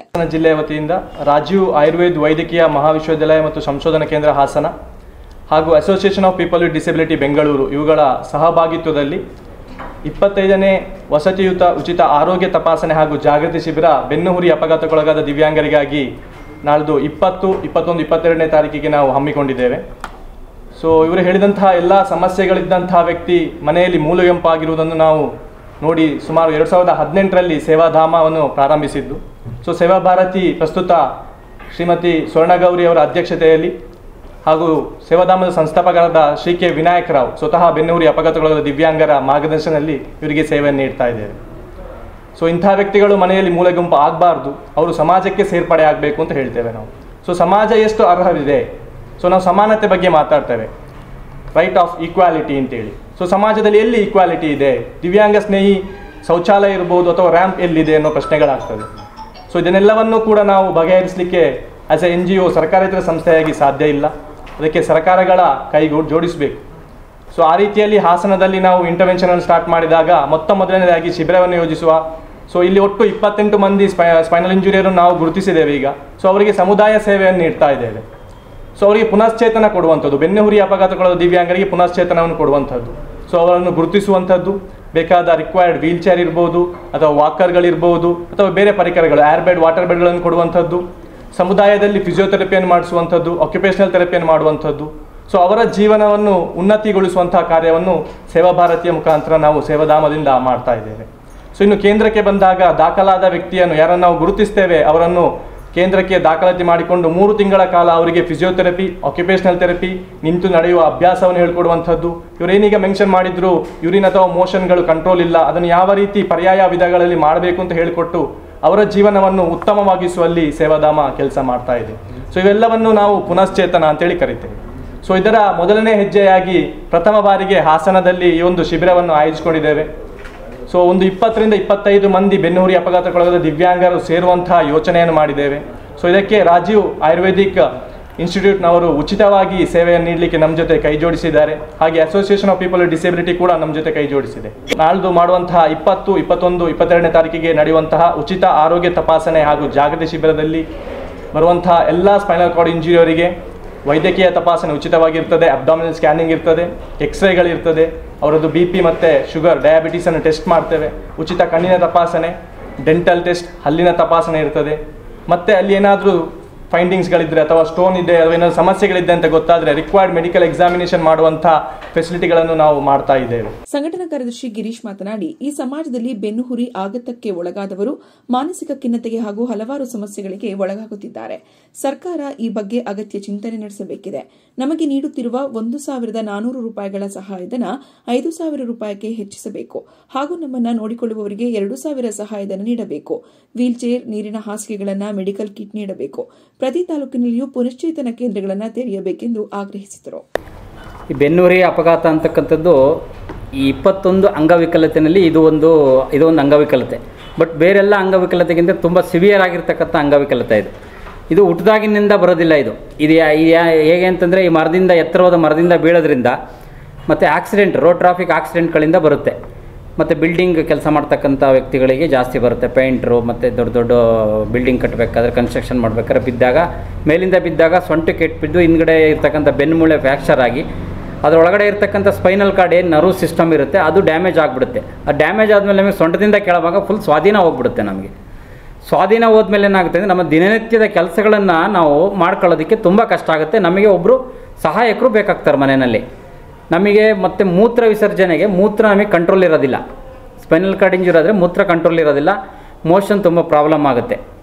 ಇದಕ್ಕೆಲ್ಲ ನಮಗೆ ಪ್ರತಿಯೊಂದಕ್ಕೂ ಸಹ ತುಂಬ ಖರ್ಚು ಬರುತ್ತೆ. ನಮಗೆ ಸರ್ಕಾರ ನಮಗೆ ಇದ್ರ ಬಗ್ಗೆ ಹೆಚ್ಚಿನ ಗಮನ ತಗೋಬಿಟ್ಟು ನಮಗೆ ಮೆಡಿಕಲ್ ಕಿಟ್ಗಳನ್ನು ಕೊಡ್ತಕ್ಕಂಥ ವ್ಯವಸ್ಥೆನ ಮಾಡಬೇಕಾಗತ್ತೆ.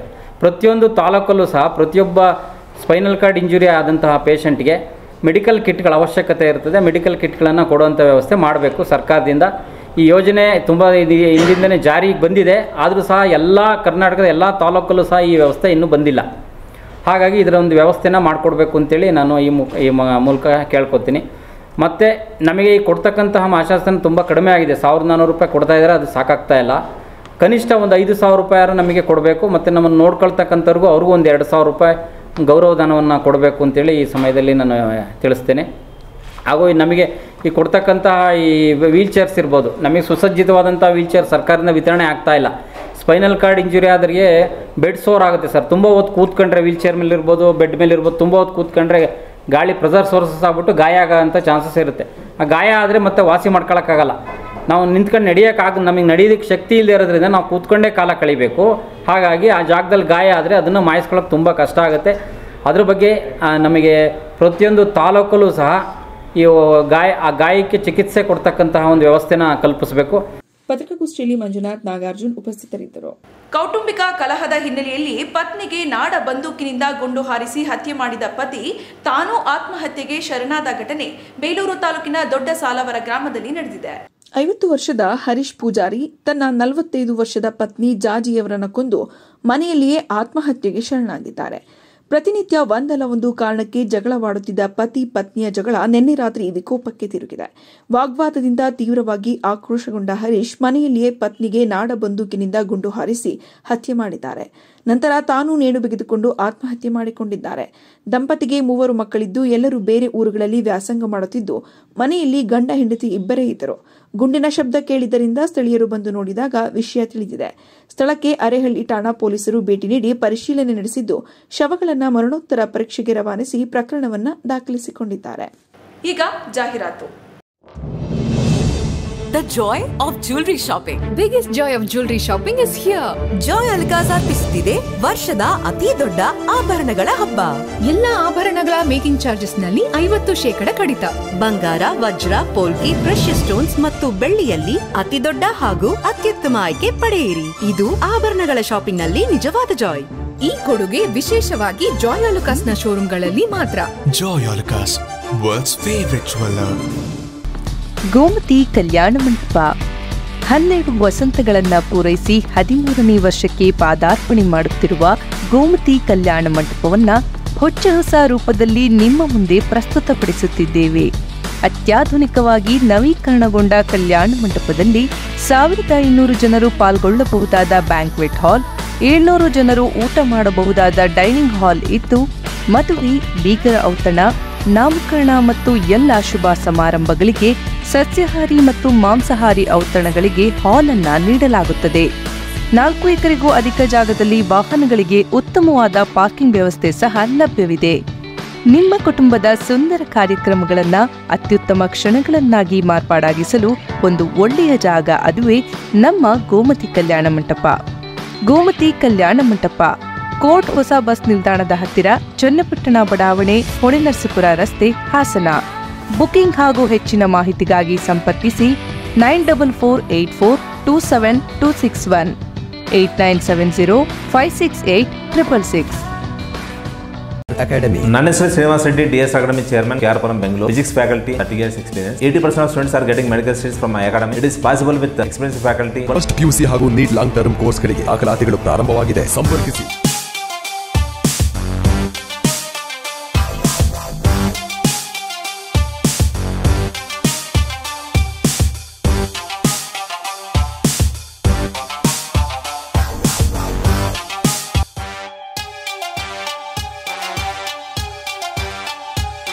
ಎಲ್ರಿಗೂ ನಮಸ್ಕಾರ. ನನ್ನ ಹೆಸರು ಓಂಪ್ರಿಯಾ ಅಂತ. ನಾವು ಹೊಳೆನರಸೀಪುರ.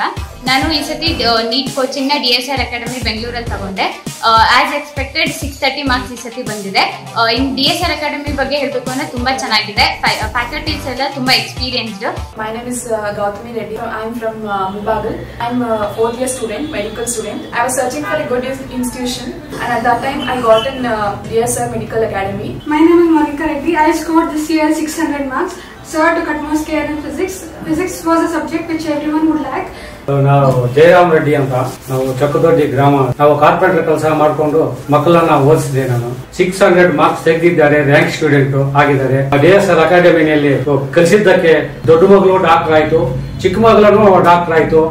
DSR ನೀಟ್ ಅಕಾಡೆಮಿ ಮತ್ತು ನೀಟ್ ಲಾಂಗ್ ಟರ್ಮ್ ಕೋರ್ಸ್ಗೆ ಅಡ್ಮಿಷನ್ ಆಗಲು ಈಗ ಕೇವಲ 1,80,000 ರೂಗಳು.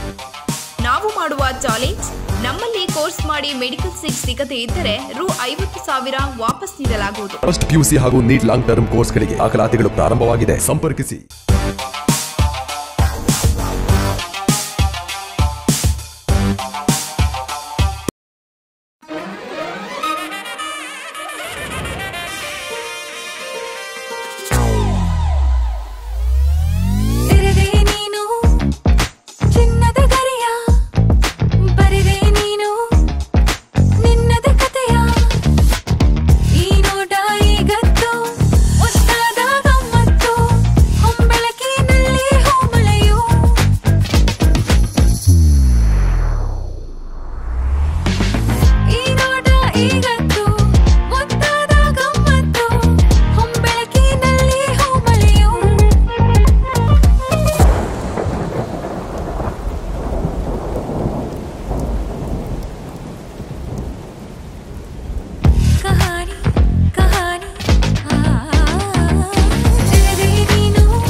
Celebrating the brides of now.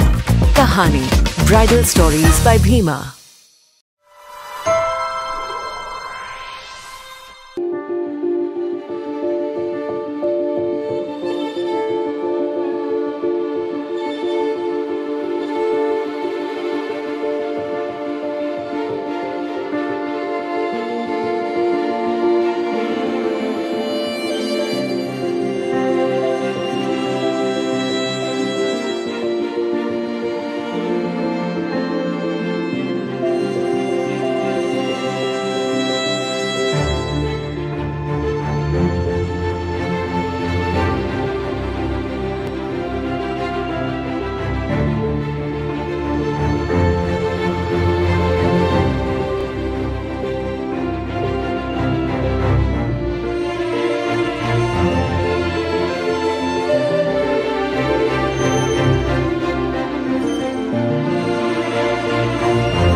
Ratnam silks ಹಾಸನದ ಜನಮನ ಗೆದ್ದಿರುವ ನಂಬರ್ 1 ರೇಷ್ಮೆ ಹಾಗೂ ಫ್ಯಾನ್ಸಿ ಸೀರೆಗಳ ಎಕ್ಸ್ಕ್ಲೂಸಿವ್ ಶೋರೂಮ್.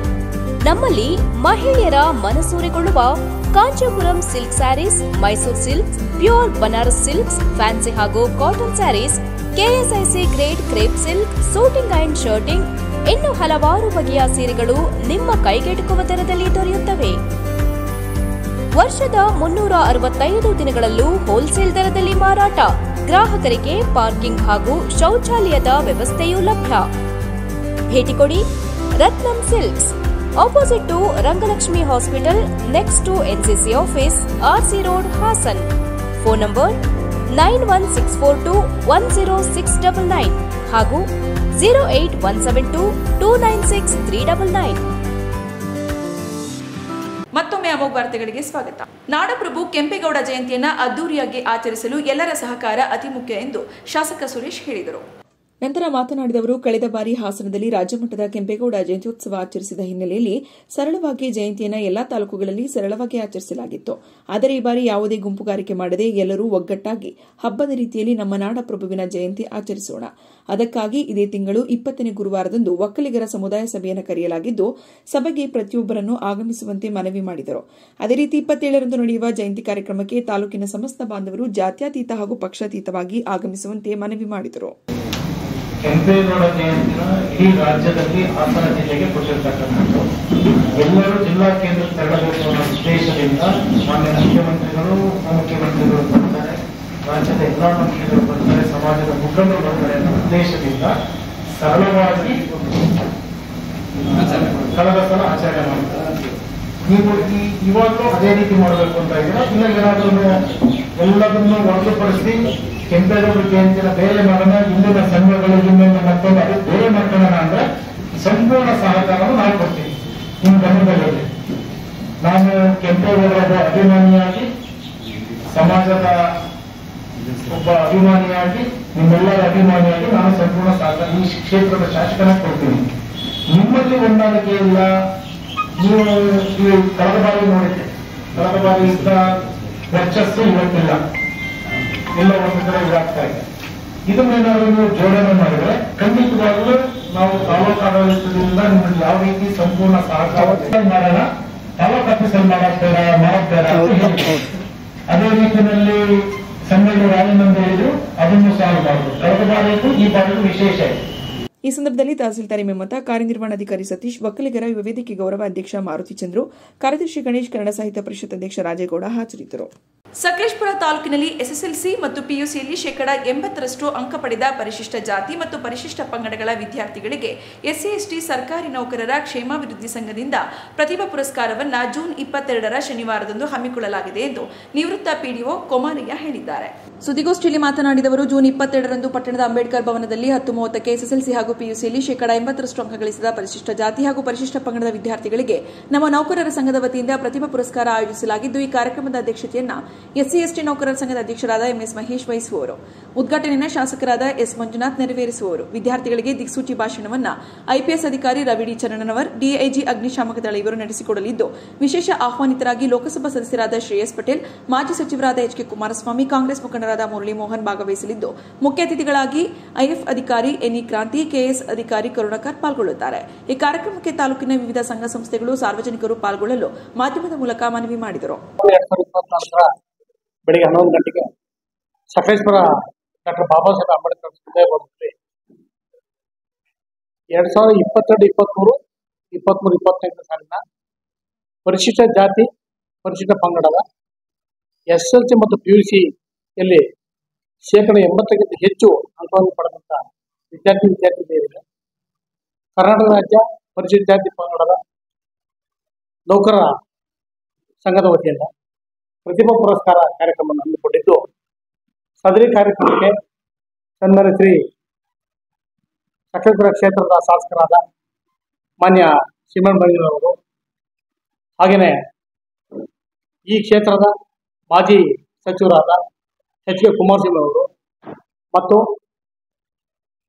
ಈ ಕ್ಷೇತ್ರದ ಕಾಂಗ್ರೆಸ್ ಮುಖಂಡರಾದಂಥ ಮಾನ್ಯ ಮುರಳಿ ಮೋಹನ್ ಅವರು ಭಾಗವಹಿಸಲಿದ್ದು, ಈ ಕಾರ್ಯಕ್ರಮಕ್ಕೆ ವಿಶೇಷವಾಗಿ ಕರ್ನಾಟಕ ರಾಜ್ಯದ ಅಗ್ನಿಶಾಮಕ ದಳದ ಡಿಐಜಿ ಆಗಿರ್ತಕ್ಕಂತಹ ಮಾನ್ಯ ಟಿ ರವಿ ಚಂದ್ರನವರು, ಐಪಿಎಸ್ ಆಫೀಸರು, ಅವರು ವಿದ್ಯಾರ್ಥಿಗಳಿಗೆ ಮಾರ್ಗದರ್ಶನ ಮತ್ತು ಹೆಚ್ಚನ್ನು ನೀಡಲು ಆಗಮಿಸುತ್ತಿದ್ದು, ಅವರ ಜೊತೆಗೆ ನಮ್ಮ ತಾಲೂಕಿನ ಹಿರಿಯ ಐಎಫ್ಎಸ್ ಅಧಿಕಾರಿಯಾಗಿರ್ತಕ್ಕಂಥ ಮಾನ್ಯ ಎನ್ಇ ಕ್ರಾಂತಿ ಅವರು ಕೂಡ ಆಗಮಿಸುತ್ತಿದ್ದಾರೆ. ಅವರ ಜೊತೆಗೆ ನಮ್ಮ ಕರ್ನಾಟಕ ರಾಜ್ಯದ ವಾಣಿಜ್ಯ ಇಲಾಖೆಯ ಉಪ ಆಯುಕ್ತರಾಗಿ ಕಾರ್ಯನಿರ್ವಹಿಸುತ್ತಿರುವ ಮಾನ್ಯ ಕರುಣಾಕರ್ ಕೆಎಸ್ ಆಫೀಸರ್ ಅವರು ಕೂಡ ಆಗಮಿಸಿದ್ದಾರೆ. ಅವ್ರ ಜೊತೆಗೆ ನಮ್ಮ ಜಿಲ್ಲೆಯ ಕರ್ನಾಟಕ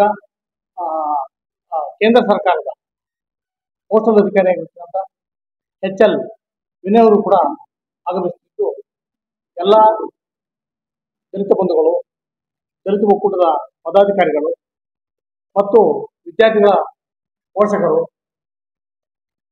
ಜೊತೆಗೆ ಉಳಿದಂತೆ ಎಲ್ಲ ಸಮುದಾಯದವರು ಕೂಡ ಈ ಕಾರ್ಯಕ್ರಮಕ್ಕೆ ಆಗಮಿಸಿ ಈ ಕಾರ್ಯಕ್ರಮವನ್ನು ಯಶಸ್ವಿಗೊಳಿಸಬೇಕಾಗಿದೆ. ಪತ್ರಿಕಾಗೋಷ್ಠಿಯಲ್ಲಿ ಗೌರವ ಸಲಹೆಗಾರರಾದ ಭೈರಪ್ಪ, ರುದ್ರಪ್ಪ ಮಾಸ್ಟರ್, ನಿರ್ವಾಣಯ್ಯ, ಪೃಥ್ವಿ ಉಪಸ್ಥಿತರಿದ್ದರು. ನಾಡಪ್ರಭು ಕೆಂಪೇಗೌಡ ಜಯಂತಿಯ ಪೂರ್ವಭಾವಿ ಸಭೆಯು ಶಾಸಕ ಸಿಎನ್ ಬಾಲಕೃಷ್ಣ ಅವರ ಅಧ್ಯಕ್ಷತೆಯಲ್ಲಿ ತಾಲೂಕು ಕಚೇರಿಯ ಸಭಾಂಗಣದಲ್ಲಿ ನಡೆಯಿತು. ಪೂರ್ವಭಾವಿ ಸಭೆಯಲ್ಲಿ ಭಾಗವಹಿಸಿದ ಶಾಸಕ ಸಿಎನ್ ಬಾಲಕೃಷ್ಣ ಮಾತನಾಡಿ, ಇದೇ ತಿಂಗಳು 27ನೇ ತಾರೀಕು ನಾಡಪ್ರಭು ಕೆಂಪೇಗೌಡರ ಜಯಂತಿಯನ್ನು ಅರ್ಥಪೂರ್ಣವಾಗಿ ಆಚರಣೆ ಮಾಡಲು ತೀರ್ಮಾನ ಕೈಗೊಳ್ಳಲಾಗಿದೆ. ವಿವಿಧ ಕ್ಷೇತ್ರದಲ್ಲಿ ಸೇವೆ ಸಲ್ಲಿಸಿದ 12 ಜನ ಸಾಧಕರನ್ನ ಗುರುತಿಸಿ ಗೌರವಿಸಲಾಗುವುದು. ವಿವಿಧ ಕಲಾ ತಂಡಗಳೊಂದಿಗೆ ನಾಡಪ್ರಭು ಕೆಂಪೇಗೌಡರ ಭಾವಚಿತ್ರದೊಂದಿಗೆ ಪಟ್ಟಣದ RMC ಮುಂಭಾಗದಿಂದ ತಾಲೂಕು ಕಚೇರಿವರೆಗೆ ಬೃಹತ್ ಮೆರವಣಿಗೆ ನಡೆಸಲಾಗುವುದು. ಕಾರ್ಯಕ್ರಮಕ್ಕೆ ರಾಜ್ಯ ಒಕ್ಕಲಿಗರ ಸಂಘದಿಂದ 25,000 ರೂಪಾಯಿಗಳನ್ನು ಆರ್ಥಿಕ ಸಹಾಯ ನೀಡಲಾಗುವುದು ಎಂದರು. ಎಲ್ಲ ಸಾಹಿತ್ಯ ಪರಿಷತ್ ಕೆಂಪೇಗೌಡರ ಮೊದಲಿದ್ದ ಸಂಘಟನೆಗಳಾದ ಎಲ್ಲ ಸಂಘಟನೆಗಳ ಗೌರವಾನ್ವಿತ ಮುಖಂಡರುಗಳ ವಿಶೇಷವಾಗಿ ಮಾಧ್ಯಮದ ಸಮಿತಿ ಇದೇ ತಿಂಗಳು 27ನೇ ತಾರೀಕು ಕೆಂಪೇಗೌಡ ದಿನಾಚರಣೆಯನ್ನು ಅದ್ದೂರಿಯಿಂದ ಆಚರಣೆ ಮಾಡುವ ಉದ್ದೇಶದಿಂದ ತಾಲೂಕು ಕಚೇರಿ ಆವರಣದಲ್ಲಿ ಪೂರ್ವಭಾವಿ ಸಭೆಯಲ್ಲಿ ನಾವೆಲ್ಲರೂ ಕೂಡ ಭಾಗವಹಿಸಿದ್ದೇವೆ. ನೀವೆಲ್ಲರೂ ಕೂಡ ಸಲಹೆ ಸಹಕಾರಗಳನ್ನು ಕೂಡ ವಿಶೇಷವಾಗಿ ನೀಡಿದ್ದೀರಿ. ರಾಜ್ಯ ಸಂಘದಿಂದಲೂ ಕೂಡ ಅವರು ತಾಲೂಕಿಗೆ 25,000 ಕೊಡ್ತಕ್ಕಂಥದ್ದನ್ನು ಹಿಂದೆ ಜಾರಿಗೆ ತಂದಿದ್ದು, ಕಳೆದ ವರ್ಷ ನೀವು ಪಡ್ಕೊಂಡಿಲ್ಲ, ಅದನ್ನು ಕೂಡ ಇದು ಸೇರಿ 50,000 ರೂಪಾಯಿನ ರಾಜ್ಯ ಸಂಘದಿಂದ ಕೊಡಿಸ್ಕೊಡ್ತಕ್ಕಂಥದ್ದು ಕೂಡ ಅವಕಾಶ. ಕಲಾ ತಂಡಗಳು, ಇಂಡಿಯಾ ಕಲಾ ತಂಡಗಳು ಕೂಡ ಕಳೆದ ವರ್ಷ ಪ್ರತಿ ವರ್ಷವೂ ಕೂಡ ಮಾಡಿದ್ದೀವಿ. ಅದು ಸುಮಾರು 50,000ಕ್ಕಿಂತ ಹೆಚ್ಚು ಅದನ್ನು ಕೂಡ ಒದಗಿಸ್ಕೊಡುವಂಥದ್ದು ಅವಕಾಶ. ಕಳೆದ ಸಾಲ ಉಪಹಾರ ಕೊಡುವ ಸಂದರ್ಭದಲ್ಲಿ ನೀರಿನ ಸಮಸ್ಯೆ ಆಯಿತು ಅಂತ ಸ್ನೇಹಿತರು ಅದಕ್ಕೆ ಸುಮಾರು 1 ಸಾವಿರ ಬಾಟಲ್ ನೀರನ್ನೇ ಕೊಡಿಸುವಂಥ ಒಂದು ವ್ಯವಸ್ಥೆ ಮಾಡಿ ತಿಂಡಿ ವ್ಯವಸ್ಥೆಯನ್ನು ಕೂಡ ನೀಟಾಗಿ ಅವಕಾಶ ಮಾಡುವುದು. ಜೊತೆಗೆ CNG ಕೂಡ ಮಾಡಿ, ಯಾಕೆಂದರೆ ಸ್ವೀಟ್ ಇವರಿಗೆ ಯಾವುದಾದ್ರು ಇಲಾಖೆ ಮೂಲಕನಾಗಲಿ ಮತ್ತೊಂದಾಗಲಿ ಒಂದು 12,000 ಸ್ವೀಟ್ನು ಕೂಡ ಮಾಡಿಸ್ಕೊಡುವಂಥ ಅವಕಾಶ ಮಾಡಬಹುದು. ಅದರ ಜೊತೆಗೆ ವಿವಿಧ ಕ್ಷೇತ್ರಗಳಲ್ಲಿ ಸಾಧನೆ ಕೈಗೊಂಡ ಒಂದು 9 ರಿಂದ 12 ಜನರಿಗೆ ಒಂದು ಸನ್ಮಾನ ಮಾಡಿಸುವಂಥ ಒಂದು ಕೂಡ ಚರ್ಚೆ ಕೂಡ ಆಗಿದೆ. ಅದರಂತೆ ಪಟ್ಟಿಗಳನ್ನ ನೀಡಿ ಅವರಿಗೆ ಸನ್ಮಾನ ಗೌರವಿಸ್ತಕ್ಕಂಥದ್ದು ಕೂಡ ಅವಕಾಶವನ್ನು ತಾಲೂಕು ಆಡಳಿತದಿಂದ ಕಲ್ಪಿಸ್ಕೊಳ್ತಾರೆ. ಈ ಮೂಲಕ ಸರ್ಕಾರಕ್ಕೂ ಮನವಿ ಮಾಡ್ತಕ್ಕಂಥದ್ದು ಏನಂದರೆ, ಜಯಂತಿನ ಆಚರಣೆ ಮಾಡಿ ಅಂತ ಆದೇಶ ಮಾಡೋದ್ರ ಜೊತೆಗೆ ಸ್ವಲ್ಪ ಅನುದಾನವನ್ನು ಕೊಡ್ತಕ್ಕಂಥದ್ದು ಕೂಡ ಮುಖ್ಯವಾಗಿದೆ. ಕಡೆ ಪಕ್ಷ ತಾಲೂಕಿಗೆ ಒಂದು 25,000 ಎಲ್ಲ ಜಯಂತಿಗಳು, ನಾನು ಒಂದು ಜಯಂತಿ ಅಂತಲ್ಲ, ಏನೇನು ಸರ್ಕಾರ ಹಿಂದುಳಿದ ವರ್ಗಗಳ ಕಲ್ಯಾಣ ಇಲಾಖೆ ಮತ್ತು ಸಮಾಜ ಕಲ್ಯಾಣ ಇಲಾಖೆ ಅಡಿಯಲ್ಲಿ ಏನು ಸೂಚನೆ ಮೇರೆಗೆ ಏನು ಇವತ್ತು ಒಂದು ಜಯಂತಿ ಕಾರ್ಯಕ್ರಮಗಳನ್ನು ಮಾಡುವುದು ಆದೇಶ ಇದೆ. ಪ್ರತಿ ಜಯಂತಿ ಕಾರ್ಯಕ್ರಮಕ್ಕೂ ಕೂಡ ಸರ್ಕಾರ 25,000 ರೂಪಾಯಿ ಅನುದಾನ ಕೊಡ್ತಕ್ಕಂಥದ್ದು ಅವಕಾಶ ಆಗಿದೆ. ನಾವು ಒಂದೆಲ್ಲರೂ ಕೂಡ ವ್ಯವಸ್ಥಿತವಾಗಿ ಇನ್ನೂ ಹೆಚ್ಚುಕಟ್ಟಾಗಿ ಮಾಡ್ತಕ್ಕಂಥದ್ದಕ್ಕೆ ಅವಕಾಶ ಆಗಿದೆ. ತಾಲೂಕು ಆಡಳಿತದಂದು ಇತಿಮಿತಿನಲ್ಲಿ ಮೊದಲಿಂದ ಕೂಡ ಆಚರಣೆಯನ್ನು ಮಾಡ್ಕೊಂಡು ಬಂದಿದ್ದೇವೆ. ನಾನು ಈ ಸಂದರ್ಭದಲ್ಲಿ ಎಲ್ಲ ಸಂಘಟನೆಯ ನಮ್ಮ ಮುಖಂಡರುಗಳಿಗೆ ಎಲ್ಲರೂ ಕೂಡ ನಾನು ವಿನಂತಿ ಮಾಡ್ತಕ್ಕಂಥದ್ದು, ದಯಮಾಡಿ ಅವತ್ತೊಂದು 2 ಗಂಟೆ ಮೆರವಣಿಗೆಯೊಂದಿಗೆ ಭಾಗವಹಿಸಿ ಕಾರ್ಯಕ್ರಮದಲ್ಲಿ ಎಲ್ಲರೂ ಕೂಡ ಭಾಗಿಗಳಾಗಬೇಕು ಅಂತ ನಾನು ವಿನಂತಿ ಮಾಡ್ತೇನೆ. ಇದೇ ಸಂದರ್ಭದಲ್ಲಿ ತಾಲೂಕು ದಂಡಾಧಿಕಾರಿ BM ಗೋವಿಂದರಾಜು, ತಾಲೂಕು ಕಾರ್ಯನಿರ್ವಹಣಾಧಿಕಾರಿ GR Harish, DVSP Raviprasad, police ವೃತ್ತ ನಿರೀಕ್ಷಕರಾದ ರಘುಪತಿ, ಪುರಸಭಾ ಮುಖ್ಯಾಧಿಕಾರಿ ಹೇಮಂತ್, ಶಿಕ್ಷಣ ಸಂಯೋಜಕರಾದ ಅನಿಲ್, ನಾಡಪ್ರಭು ಕೆಂಪೇಗೌಡ ವೇದಿಕೆಯ ಸಂಸ್ಥಾಪಕ ಅಧ್ಯಕ್ಷರಾದ ಕಾಳೇನಹಳ್ಳಿ ಆನಂದ್, ಕನ್ನಡ ಸಾಹಿತ್ಯ ಪರಿಷತ್ತಿನ ಅಧ್ಯಕ್ಷರಾದ HN ಲೋಕೇಶ್, ತಾಲೂಕು ಒಕ್ಕಲಿಗರ ಸಂಘದ ಅಧ್ಯಕ್ಷರಾದ ಜೈಪಾಲ್, ಮಕ್ಕಳ ಸಾಹಿತ್ಯ ಪರಿಷತ್ತಿನ ಪದಾಧಿಕಾರಿಗಳಾದ ಮಹದೇವ್, ಕರ್ನಾಟಕ ರಕ್ಷಣಾ ವೇದಿಕೆ ಅಧ್ಯಕ್ಷರಾದ ಕರಡೇವು ಮಧು, ಕನ್ನಡ ಪರ ಹೋರಾಟಗಾರ ಜನಿವಾರ ಶರತ್ ಹಾಜರಿದ್ದರು. ಬೇಲೂರು ನಗರದ ಹಳೆ ಪೋಸ್ಟ್ ಆಫೀಸ್ ರಸ್ತೆಯಲ್ಲಿರುವ ಶ್ರೀ ರುಕ್ಮಿಣಿ ಪಾಂಡುರಂಗಸ್ವಾಮಿ ದೇವಾಲಯದಲ್ಲಿ ಕಳೆದ 8 ದಿನಗಳಿಂದ 38ನೇ ವರ್ಷದ ದಿಂಡಿ ಮಹೋತ್ಸವ ಹಾಗೂ ವಿಶೇಷ ಜ್ಞಾನೇಶ್ವರಿ ಗ್ರಂಥ ಪಾರಾಯಣ ಸಪ್ತಾಹ ಕಾರ್ಯಕ್ರಮವು ರಾಜಬೀದಿ ಉತ್ಸವದ ಮೂಲಕ ಸಡಗರ ಸಂಭ್ರಮದಿಂದ ಜರುಗಿತು. 38ನೇ ವರ್ಷದ ದಿಂಡಿ ಮಹೋತ್ಸವದ ಮುಂಜಾನೆ 5 ಗಂಟೆಯಿಂದ ಕಾಕಡಾರತಿ ಭಜನೆ, ನಂತರ ಬೆಳಗ್ಗೆ 10 ಗಂಟೆಯಿಂದ ಶ್ರೀ ರುಕ್ಮಿಣಿ ಪಾಂಡುರಂಗಸ್ವಾಮಿಯ ಅದ್ದೂರಿ ಉತ್ಸವವು ರಾಷ್ಟ್ರೀಯ ಹೆದ್ದಾರಿ ಮುಖ್ಯ ರಸ್ತೆಯ ಮೂಲಕ ಶ್ರೀ ಕನ್ನಿಕಾ ಪರಮೇಶ್ವರಿ ರಸ್ತೆ, ಹೊಳೆಬೀದಿ ರಸ್ತೆ, ದೇವಸ್ಥಾನದ ರಸ್ತೆ ಮೂಲಕ ಚನ್ನಕೇಶ್ವರ ಸ್ವಾಮಿ ದೇವಾಲಯದ ಬಳಿ ಪರಸ್ಥಳದ ಸಂತರು, ಸಮಾಜ ಬಾಂಧವರು ಶ್ರೀ ಚನ್ನಕೇಶ್ವರ ಸ್ವಾಮಿಗೆ ವಿಶೇಷ ಪೂಜೆ ಸಲ್ಲಿಸಿ ನಂತರ ಮಹಿಳೆಯರು ಶ್ರೀ ಪಾಂಡುರಂಗ ಸ್ವಾಮಿಯ ಭಜನೆಯಲ್ಲಿ ಪಾಲ್ಗೊಂಡು ಭಜನೆ ಆಡುತ್ತಾ ಕುಣಿದು ಕುಪ್ಪಳಿಸಿದರು. ಇದೇ ಸಂದರ್ಭದಲ್ಲಿ ಬದ್ರಿನಾಥ್, ಉತ್ತರ್ಕರ್, ಭದ್ರಾವತಿ ಇವರಿಂದ ಕಲಾಕೀರ್ತನೆ ನೆರವೇರಿಸಲಾಯಿತು. ನಂತರ ಶ್ರೀ ಪಾಂಡುರಂಗ ಸ್ವಾಮಿಗೆ ಮಹಾಮಂಗಳಾರತಿ ಪ್ರಸಾದ ವಿನಿಯೋಗ ನೆರವೇರಿಸಲಾಯಿತು. ಕಾರ್ಯಕ್ರಮದಲ್ಲಿ ಮಾತನಾಡಿದ ಬೇಲೂರು ತಾಲೂಕು ಭಾವಸಾರ ಕ್ಷತ್ರಿಯ ಸಮಾಜದ ತಾಲೂಕು ಅಧ್ಯಕ್ಷ ಭಗವಂತರಾವ್ ಗುಜ್ಜರ್, ಕಳೆದ 8 ದಿನಗಳಿಂದ ಪಾಂಡುರಂಗ ಸ್ವಾಮಿ ದಿಂಡಿ ಮಹೋತ್ಸವ ಮತ್ತು ವಿಶೇಷ ಜ್ಞಾನೇಶ್ವರಿ ಗ್ರಂಥ ಪಾರಾಯಣ ಸಪ್ತಾಹ ಕಾರ್ಯಕ್ರಮಕ್ಕೆ ಸಮಾಜ ಬಾಂಧವರು ಮತ್ತು ಭಕ್ತರು, ಪರಸ್ಪರ ಸಂತರು ಭಾಗವಹಿಸಿ ಕಾರ್ಯಕ್ರಮವನ್ನು ಯಶಸ್ವಿಯಾಗಿ ನಡೆಸಿಕೊಟ್ಟರು ಎಂದರು. 38ನೇ ವರ್ಷದ ದಿಂಡಿ ಉತ್ಸವವನ್ನು ಬಹಳ ವಿಜೃಂಭಣೆಯಿಂದ ಸಮಾಜ ಬಾಂಧವರು ನೆರವೇರಿಸಿಕೊಟ್ಟಿದ್ದಾರೆ. ಅದಕ್ಕಾಗಿ ಅವರಿಗೆ ತುಂಬ ಹೃದಯದಿಂದ ಸ್ವಾಗತವನ್ನು ಮಾಡ್ತೇನೆ. 38ನೇ ಜ್ಞಾನೇಶ್ವರಿ ಪಾರಾಯಣ ಸಪ್ತಾಹ 7 ದಿವಸದ ಕಾಲ ಸಮಾಜ ಬಾಂಧವರಿಗೆ ಇತರೆ ಸಾರ್ವಜನಿಕರಿಗೆ ಬೆಳಿಗ್ಗೆ ಸಾಯಂಕಾಲ ಮಧ್ಯಾಹ್ನ ಊಟದ ವ್ಯವಸ್ಥೆ ಪ್ರತಿಯೊಂದು ಭಾಳ ನೀಟಾಗಿ ಮಾಡಿದ್ದೇವೆ. ಈ ಸಂದರ್ಭದಲ್ಲಿ ಬಾಬಾಸಾರ ಕ್ಷತ್ರಿಯ ಸಮಾಜದ ಗೌರವಾಧ್ಯಕ್ಷ ಆನಂದ್ ಚಿಂಬಳ್ಕರ್, ಜೈಣ್ನ ಉಪಾಧ್ಯಕ್ಷರಾದ ಮಂಜುನಾಥ್ ತಿರೋಸ್ಕರ್, ಕಾರ್ಯದರ್ಶಿ ಗಣೇಶ್ ರಾವ್ ಪೂಕಾಳೆ, ಖಜಾಂಚಿ ಗಣೇಶ್ ಚಿಂಬಳ್ಕರ್, ಸಹ ಕಾರ್ಯದರ್ಶಿ ವಿಶ್ವನಾಥ್ ಗುಜ್ಜರ್, ಸಮಾಜದ ಮಾಜಿ ಅಧ್ಯಕ್ಷ ಬಾಬುರಾವ್, ಸಮಾಜದ ಮಾಜಿ ಅಧ್ಯಕ್ಷ ಕೃಷ್ಣಮೂರ್ತಿ ಸೇರಿದಂತೆ bakery Ganesh, depot studio Gopi Ganesh, Chetan photo, Arun, Puttaraj, Anand, Girish ಹಾಜರಿದ್ದರು. ಕೊನೆಯಲ್ಲಿ ಮತ್ತೊಮ್ಮೆ ಹೆಡ್ಲೈನ್ಸ್. ಎಲ್ಲ ಇಲಾಖಾ ಅಧಿಕಾರಿಗಳು ಸೇರಿ ಎಲ್ಲರೂ ಒಗ್ಗಟ್ಟಾಗಿ ಕೆಲಸ ನಿರ್ವಹಿಸಿದರೆ ಮಾತ್ರ ನಮ್ಮ ಜಿಲ್ಲೆ ಅಭಿವೃದ್ಧಿ ಸಾಧ್ಯ. ನೂತನ ಲೋಕಸಭಾ ಸದಸ್ಯ ಶ್ರೇಯಸ್ ಎಂ ಪಟೇಲ್ ಹೇಳಿಕೆ. ಪೆಟ್ರೋಲ್ ಮತ್ತು ಡೀಸೆಲ್ ಮೇಲಿನ ಬೆಲೆ ಏರಿಕೆಯನ್ನು ಕೂಡಲೇ ಇಳಿಸುವಂತೆ ಆಗ್ರಹಿಸಿ ರಾಜ್ಯ ಸರ್ಕಾರದ ವಿರುದ್ಧ ಜೆಡಿಎಸ್ ಪ್ರತಿಭಟನೆ.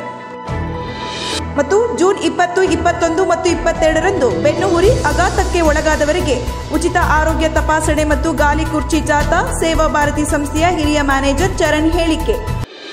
ಮುಂದಿನ ವಾರ್ತಾ ಸಂಚಿಕೆಯೊಂದಿಗೆ ಮತ್ತೆ ಭೇಟಿಯಾಗೋಣ. ವಂದನೆಗಳು.